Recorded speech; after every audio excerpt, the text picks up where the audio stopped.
A day in my life as home-based caregiver here in Israel.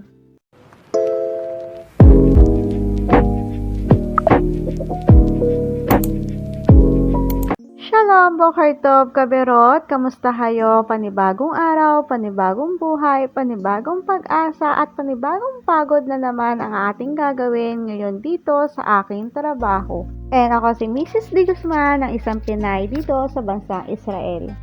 For today's ganap nga ay maaga akong nagtrabaho at maaga akong pinaliguan yung lolo ko. Ang routine namin ni lolo ay maaga kaming babangon alas 6. Tapos pagkabangon ni lolo, didiretso ko na siya sa CR. Tapos magsi-CR siya, tapos paliliguan ko na din siya. After nun ay manonood ng TV, tapos magkakape, and then magbabasa siya ng dyaryo. Pero for today's video ay maglilinis tayo ng tambayan namin dito ni lolo, kasi ito yung pinakatambayan namin talaga.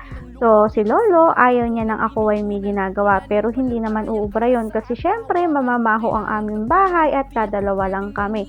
So ayan na nga, sinimulan kong maglinis dito. So bago pala ako maglinis ng tambayan namin ni lolo ay ginupitan ko pala si lolo. Mamaya ay ipapakita ko sa inyo na bagong gupit si lolo. So ako lang din pala yung nagugupit kay lolo. Kung bago kayo sa aking vlog ay ayun, matagal na ako yung nagugupit kay lolo. So, ayun na nga, naglinis ako dito. So, medyo madami-dami tayong ginamit na tubig dito. Yung tubig na yan ay mabango yan. Meron ng Pabcon na kasama yan. Yan, sabon na yan ay talagang pang-rinse pa lang po. Para lang siya sa floor, yung sabon na yan. So, itong mga bedsheet na yan, yung mga kumot na yan, ay nilaban ko nung Friday. So, today is Sunday. So, ayun na nga, ulitin ko, pagkagising namin ni lolo, ay diretso siya sa CR. Tapos, after nun, paliliguan ko siya. Tapos, pagkatapos nun magkakape, tas magbabasa siya ng dyaryo, and kanina pagkatapos magbasa ng dyaryo ay inilabas ko na siya dito sa labas para gupitan, tapos kumain na din kami. So naisip ko ay linisan ko tong tambayan namin ni lolo para kasi magwi-winter na, matagal na rin kaming hindi tatambay dito. So madali lang naman to at saka hindi naman sobrang nakakapagod. Ito yung isang realidad na buhay na i-share ko sa inyo. So after yan ay nagpalit na rin ako ng mga punda kasi nilaban ko na yan din nung Friday yung punda na yan. So simple lang, itong suka na to ay ano yan, tambayan namin, presko dyan, saka iyan ay sinadya na talagang para ganyan kasi meron occasion na tinatambayan niya na dyan kayo kakain. After nun ay inayos ko na nga lang ding mabuti itong higaan kasi nahihiga dyan si lolo.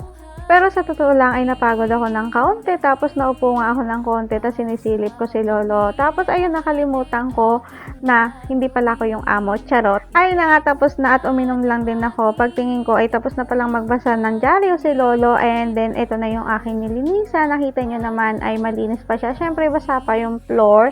And ayan, mabango to, ang bango-bango niya ngayon. Tapos after nyan ay nilinisan ko na din pala yung carpet ni lolo kasi may carpet yan. In-spray ko na rin siya ng itong pang spray na to. Si lolo okay lang sa kanya na ganyan, nakikita niya ako, okay na sa kanya yan, basta wala akong ginagawa or may ginagawa ako, basta natatanaw niya ako kasi takot siyang mag-isa.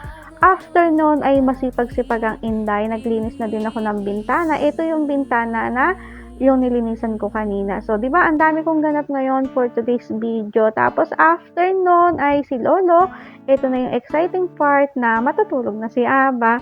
Ayan na yung oras ng tulog namin. Pero ano na yan, 11:30 na ng umaga, kaya oras na ng tulog. Ganun lang kabilis yung araw namin ni Aba. And then, tanghalian na.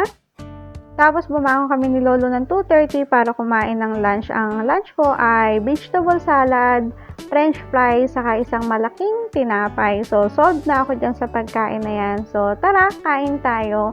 So, hanggang dito na lang. Sana ay subaybayan nyo pa yung mga videos na i-upload ko dito bilang isang home-based caregiver sa bansang Israel. Katulad nga ng palaging sinasabi ko, ay wala akong may share sa inyo kung hindi isang buhay realidad lang ng isang OFW dito sa bansang Israel.